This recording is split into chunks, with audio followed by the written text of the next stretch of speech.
All right, I'm back with my buddy McGee, who is on the couch and doesn't seem very interested in this experience, but we are back to make McGee's Minty Mandarin Azacca hop water. So hop water is a non-alcoholic, refreshing drink that uses hops, which is typically used in beer, obviously. And we're just gonna make this more of a juice-forward recipe, as our previous one that we made was a basil cashmere hops, and that one had a lot of hops in it, had a lot of hop flavor to it, which was good. And it's a very, very tiny hint of the basil in it. This one is going to be a lot more juice forward because we're using a lot more juice in relation to the amount of hops that we have. So here's our recipe list that we have. We're going to use 5 gallons of a combination of rainwater and RO or reverse osmosis water that we're collecting downstairs right now. Well, the RO water is being collected downstairs. The rainwater was collected outside. And then we're going to use 12 ounces of mandarin juice. I've got a 3-pound bag of mandarins, which are a type of clementine. I learned that all mandarins are clementines, but not all clementines are mandarins, if that makes sense. So we got 12 ounces of mandarin juice that we're going to look to collect. And then only a 1/2 ounce of Azacca hop pellets. This is a lot less. Our previous recipe that we made with the basil hop water had 3.5 ounces of cashmere hops in it. So this is only a 1/2 ounce. So the hop should be a very, very subtle undertone on this recipe, we hope. Then at the end of our recipe, once we make our juice and our hop water, we're gonna steep some mint leaves in there, not for very long because mint can really, really take over something, but I want a little tiny bit of that freshness that mint can give, and plus we've got mint in our little herb garden, so we might as well use something that we've grown because we couldn't grow mandarins here in Boone, North Carolina. So, and then we're going to add some little bit of water additions to make hopefully the citrus flavor pop out a little bit. We've got 1/2 teaspoon of calcium chloride. The other option here was gypsum, but gypsum, as I understand it, is a little bit better for bringing out the hop flavor, which we don't want in this recipe. We want more of the juice flavor, so we're using calcium chloride as opposed to gypsum. And then we're going to add 1.5 teaspoons of lactic acid to bring that pH down again, hopefully to bring out that really strong flavor that we've got there. So that's our recipe list. So let's go ahead and take a look at getting our mandarins juiced, see how much we end up with. I suspect we'll have more than enough juice, but I don't know. And then we'll go ahead and we'll go through our rest of our process as we go through it. All right, I'm all set up here. I've got my mandarins. I got a 3-pound bag. I've got an extra bowl here. I've got my juicer. I'm going to go ahead and juice them all, and we'll see how much we get. We only need 12 ounces, fluid ounces. Probably going to get way more than that out of this, but we can always just drink mandarin juice, right?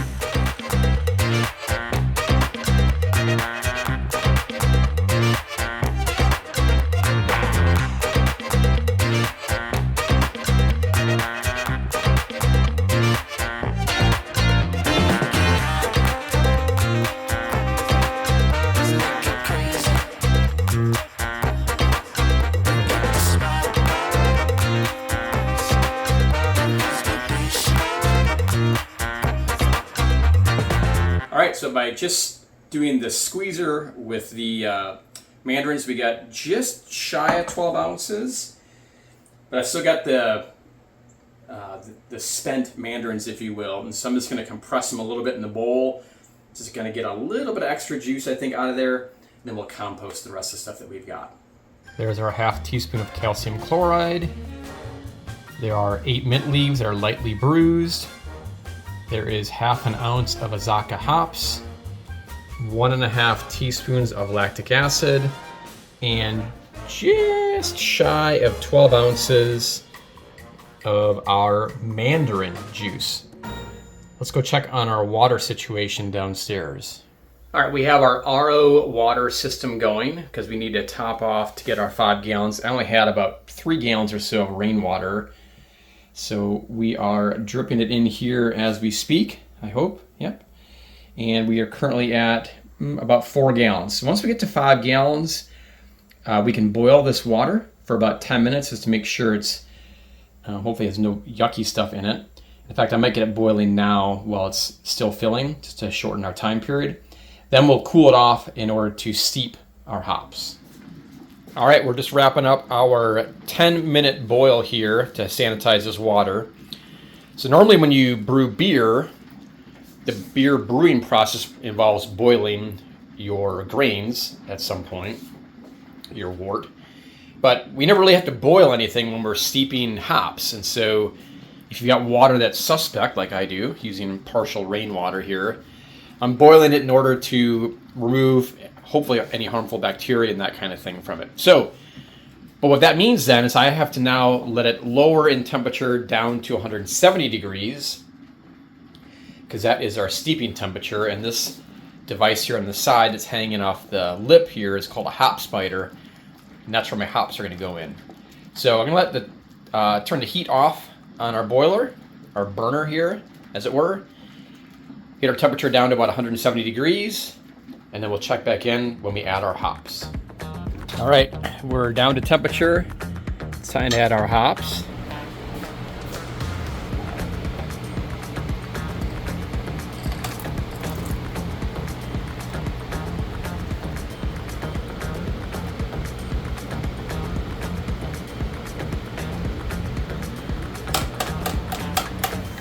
All right, we finished steeping our hops, and we pulled the hops from the hop spider, or we pulled the hops with the hop spider.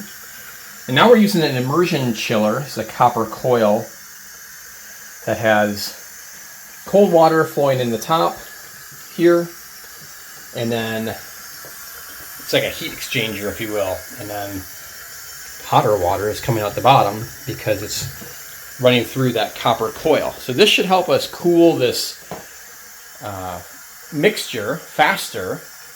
We want to get it down to about 100 degrees in order to then add our juice. You can see already how quickly it's dropping in temperature. So we'll let this run for a little while here.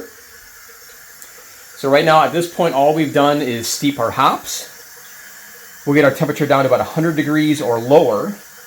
At that point then we'll add our juice, as well as our additions, including our lactic acid and our minerals.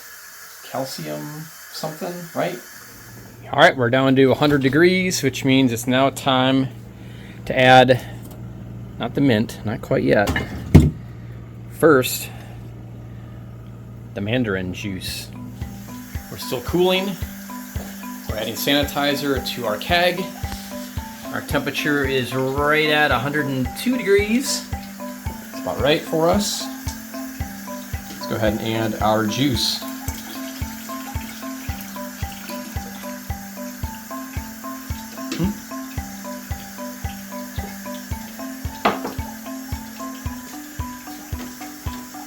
Smells good, very tropical. So we'll continue to let this cool. We want to get it down to about 80 degrees or lower, I think. At that point we'll add the mint, and at that point then we'll go ahead and we'll keg it at that point. So I've added my lactic acid already, I added my calcium chloride. So everything is done except for the mint, but we're going to let it get down to a little bit lower temperature before we do that. Alright, and now it's finally time for our last ingredient, the mint leaves.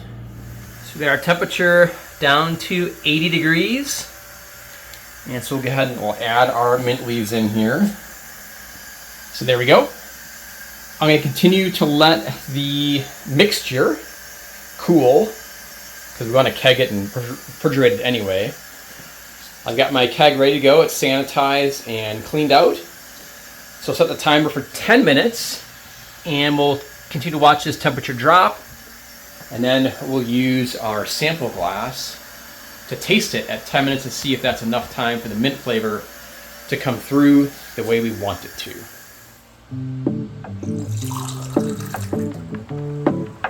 All right, let's go to taste. We'll see if we can pick up any of the mint in here. It smells really good. I can smell the mandarin for sure.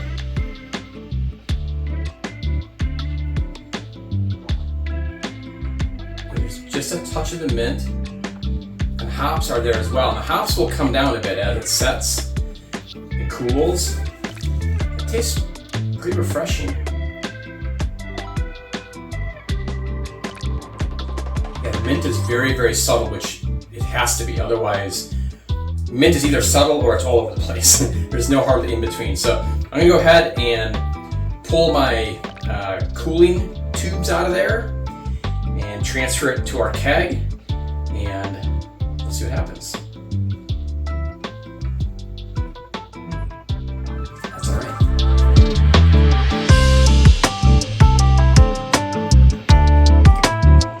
Well, it's not cooled all the way yet, and obviously hasn't carbonated yet, but